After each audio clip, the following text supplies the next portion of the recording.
welcome Hulk and Monster Giant. ও মা, দেখো বাবার জন্মদিনের জন্য আমি কি এনেছি। এই মোবাইল দেখলে বাবা অনেক খুশি হবে। তুমি কাঁদতেছো কেন মা? সর্বনাশ হয়ে গেছে বাবা। তোর বাবাকে ওই সাকিব গুন্ডা তুলে নিয়ে গেছে। কি? সাকিব গুন্ডা? কিন্তু কেন? তোর বাবা জমি কেনার জন্য 50 লাখ টাকা ঋণ নিয়েছিল। টাকা দিতে দেরি হয়েছে বলে ওরা তোর বাবাকে আজই মেরে ফেলবে বলেছে। তুমি চিন্তা করো না মা, আমি এখনই বাবাকে নিয়ে আসতেছি। ওই সাকিব, আমার বাবাকে ছেড়ে দে। গায়ে হাত দিলে আমি সব জ্বালিয়ে দেবো। হাল করে তুই যে এমনি পারিস আমাকে এখান থেকে নিয়ে যা বাবা। এরা মানুষ না, এরা জানোয়ার। এরা আমাকে মেরে ফেলবে বাবা, আমাকে বাঁচা। আরে বাপ বেটার কান্না। শোন হাল্ক, তোর বাপের কাছে 50 লাখ টাকা পাই। কাল সকালের মধ্যে টাকা না দিলে তোর বাপের লাশ কুকুরে খাবে। বের হ এখন। কাকা পায়ে পড়ি তোমার, আমাকে 50 লক্ষ টাকা ধার দাও। সাকিব গুন্ডা বাবাকে মেরে ফেলবে, আমি সারা জীবন তোমার গোলাম হয়ে থাকবো। সর এখান থেকে। ভিখারির বাচ্চার, তোর সাহস তো কম না। 50 লাখ টাকা কি গাছে ধরে?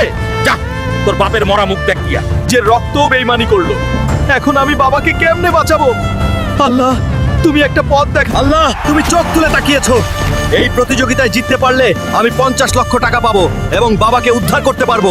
Ladies and gentlemen, আজ যে এই ভয়ঙ্কর মনস্টার জায়ান্টকে হারাতে পারবে সে পাবে চ্যাম্পিয়নশিপ বেল্ট আর নগদ 50 লক্ষ টাকা। Please welcome Hulk and Monster Giant. বাবাকে বাঁচানোর জন্য আজ আমাকে নিজের সামর্থ্য প্রমাণ করতে হবে।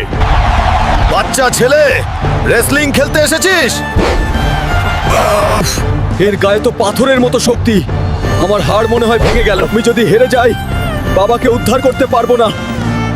বন্ধুরা, আমি একা হয়তো এই দানবকে হারাতে পারবো না, কিন্তু তোমরা যদি আমার সাথে থাকো তবে আমি কাউকে ভয় পাই না। এখনই ভিডিওটিতে লাইক এন্ড সাবস্ক্রাইব করে আমাকে শক্তি দাও, কারণ আজ হারা মানেই আমার পরিবারের জন্য বড় বিপদ। তোমাদের ভালোবাসাই আমার শক্তি। আজ একে আমি ছাড়বো না। অবিশ্বাস্য, হাল্ক জিতে গেছে। Hulk is the new champion. Shakib গুন্ডা, আমি টাকা নিয়ে আসতেছি বাবাকে উদ্ধার করতে। এই নে তোর 50 লাখ টাকা, এখনই আমার বাবাকে ছেড়ে দে। বাবা, তুমি ঠিক আছো? তুই আজ আমাকে নতুন জীবন দিলি বাবা। দাঁড়ান সাকিব সাহেব, টাকা শোধ হয়েছে, কিন্তু আমার বাবাকে কাঁদানোর জবাব এখনো বাকি আছে।